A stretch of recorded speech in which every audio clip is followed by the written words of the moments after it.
والسلام على سيد الأنبياء والمرسلين وعلى آله وأصحابه أجمعين. أما بعد، أعوذ بالله من الشيطان الرجيم. بسم الله الرحمن الرحيم. وأنتم الأعلون إن كنتم مؤمنين. وہ معزز تھے زمانے میں مسلمان ہو کر، وہ معزز تھے زمانے میں مسلمان ہو کر، اور ہم خوار ہوئے تاریخ قرآن ہو کر. محترم بزرگوں دوستو، آج میرے گفتگو کا موضوع مسلمانوں کی تباہی اور اس کا علاج. آئے اس موضوع کے تحت ہم اپنے شاندار ماضی پر ایک نظر ڈال کر مستقبل کی تعمیر و ترقی کے لیے سامان تلاش کریں. قرآن شرط ہے کہ تم سچے پکے مسلمان رہے. یہ شرط باری ہماری پوری تاریخ کی انتظار ہے اور اس میں ہماری ترقی کے راز مضمر ہے. تاریخ کے سینکڑوں واقعات یہ بتانے کے لیے کافی ہے کہ جب بھی ہمارا رشتہ اللہ اور اس کے دین سے مضبوط رہا، سربلندی و کامیابی نے ہمارے قدم چومے، اور جب کبھی اس رشتے میں کسی قسم کی کمزوری آئی، ہم عزت و رفعت کے آسمان سے ذلت و پستی کے غار میں جا گرے. تاریخ ہمارے سامنے جنگ بدر کی مثال پیش کرتی ہے. جنگ بدر میں جو کامیابی ہوئی وہ صرف کسی رشتے کے مضبوطی کی بنیاد پر ہوئی، ورنہ اگر کامیابی ہوتی تو کفار مکہ کو ہوتی، کیونکہ کفار مکہ تقریباً 1000 تھے اور بڑے جوش و خروش کے ساتھ تھے. ان کے پاس 700 اونٹ اور 200 گھوڑے ہیں. یہ سب کے پاس تلواریں اور دیگر جنگی ہتھیار موجود ہے، اور ادھر بیچارے مسلمان بے سر و سامان، کل تعداد 313 اور سواری کے لیے کل 2 گھوڑے اور 70 اونٹ ہے. راست پیدلی سفر کر رہے ہیں، ایک پر 3 4 آدمی سوار ہے اور باقی پیدلی سفر کر رہے ہیں. کسی کے پاس نیزہ اور کمان ہے، تلوار نہیں. کسی کے پاس تلوار ہے اور نیزہ اور کمان نہیں. محترم بزرگوں دوستو، جب مقام بدر پہ پہنچتے ہیں دیکھتے کفار مکہ بلند مقام مثلا ہو چکے ہیں جہاں پانی کی بھی فراوانی ہے. بیچارے مسلمانوں کو وقت و ریتیلی زمین پر ہی مثلا ہونا پڑا.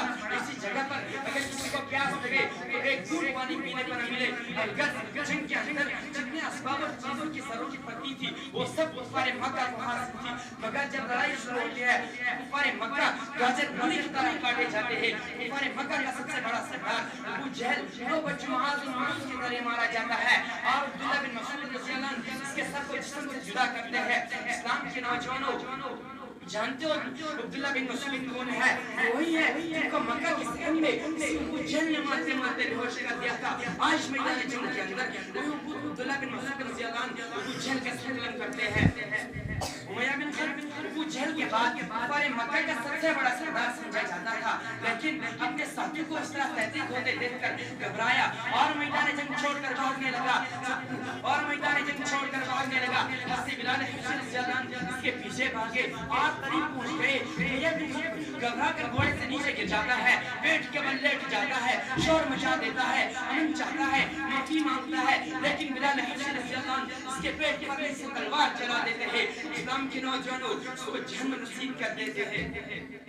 مسلمانوں جانتے ہو بلال حبشی کون ہے؟ امیہ بن خلف کے غلام ہے. جب اسلام قبول کیا تو مکہ کے اندر امیہ بن خلف دوپہر کے وقت اترتے ہیں ریت پر لٹا کر پتھر کی بڑی بڑی چٹانیں رکھ دیتا اور راتوں میں زنجیروں میں باندھ کر کوڑے لگاتا. اگلے دن اور زیادہ زخمی کیا جاتا اور طرح طرح کی اذیتیں اور تکالیف پہنچائی جاتی ہے، یہاں تک کہ تکلیف دینے والے تھک جاتے ہیں، اکتا جاتے ہیں. کبھی ابو جہل کا نمبر آتا ہے، کبھی امیہ بن خلف کا نمبر آتا ہے، کبھی اوروں کا نمبر آتا ہے.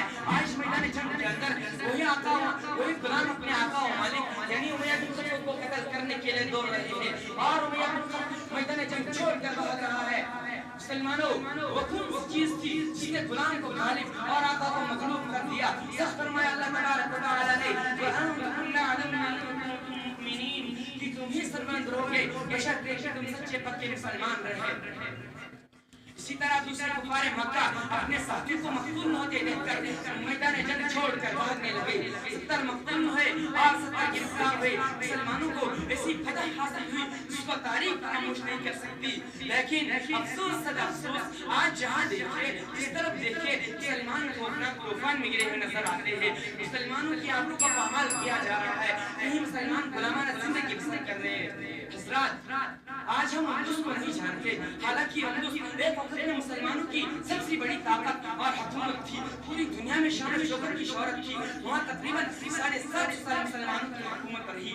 آج وہاں کی حالت یہ ہے کہ ایک بھی مسلمان نام لینے کو نظر نہیں آتا. مسلمانوں کے اوپر اس طرح تباہی آئی، نہ صرف ایک کہ مسلمانوں کو بے گھر کیا گیا، بلکہ مسلمانوں کو عزت و آبرو کو پامال کیا گیا، ہزاروں مسلمانوں کو اپنا مذہب چھوڑنے پر مجبور کیا گیا، بے شمار عورتوں کو شہید کر دیا گیا، زندہ مسلمانوں کو آگ میں جلا دیا گیا، زندہ مسلمانوں کو زمین کے اندر دفن کر دیا گیا. یہ وجہ ہے آج وہاں پہ خود پہ پڑھنے والا نظر نہیں آتا. میرے محترم بزرگوں، آپ دور نہ جائیے، خود اپنی ملک کو دیکھیے. آج ہمارے ساتھ کیا نہیں کیا جا رہا ہے، کون سے ایسے مظالم جن کو ہم برداشت نہیں کر رہے. حالانکہ اسی ملک کے اندر ہماری حکومت رہی ہے. آج ہماری یہ حالت ہے، ہم اطمینان کے ساتھ زندگی نہیں گزار سکتے. کہیں ملک سے نکالنے کے لیے منصوبے بنائے جاتے ہیں، کہیں غیر ملکی کے ساتھ بدنام کیا جاتا ہے. مسلمانوں، آج کیوں ہماری حالت ایسی ہو گئی ہے؟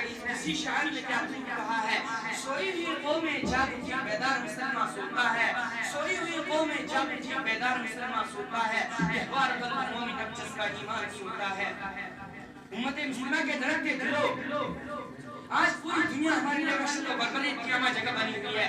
حالانکہ ایک زمانہ تھا ہمیں دنیا کی ہر چیز سونپی گئی تھی، مسلمان جس طرف قدم بڑھاتے بڑھتے اور پھیلتے چلے جاتے، باطل کی کوئی قوت و طاقت ہمارے راہ میں نہیں آ سکتی تھی. علامہ اقبال نے کیا ہی خوب کہا ہے، مغرب کی وادیوں میں گونجی اذاں ہماری، مغرب کی وادیوں میں گونجی اذاں ہماری، تھمتا نہ تھا کسی سے سیل روا ہمارا.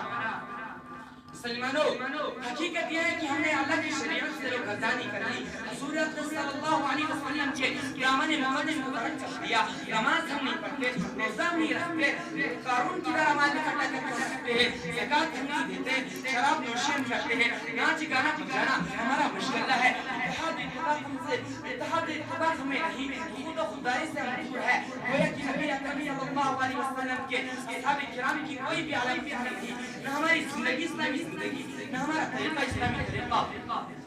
برادران اسلام، ہمارے لیے دنیاوی غلومی دونوں ہی ضروری ہے. اس کا طریقہ یہ ہے کہ امام الحق کی پرستش کرے جو ہمارا رب اور خالق ہے، اور تاجدار مدینہ احمد مجتبیٰ صلی اللہ علیہ وسلم کی پیروی کرے جو ہم لوگوں کے واسطے نبی آخر الزمان صلی اللہ علیہ وسلم بنا کر مبعوث فرمائے گئے ہیں. اور صحابہ کرام اور طالبین اسلام کے نقش قدم پر چلے، جن کی آنکھوں میں جھلکتی ہوئی تصویر عبادت تھی، جن کی آنکھوں میں تڑپتی ہوئی ایمان کی حرارت تھی، جن کے ہونٹوں پہ مچلتی ہوئی قرآن کی تلاوت تھی، جن کا دل بارے اس بات سے چھلکتا ہوا ساغر تھا.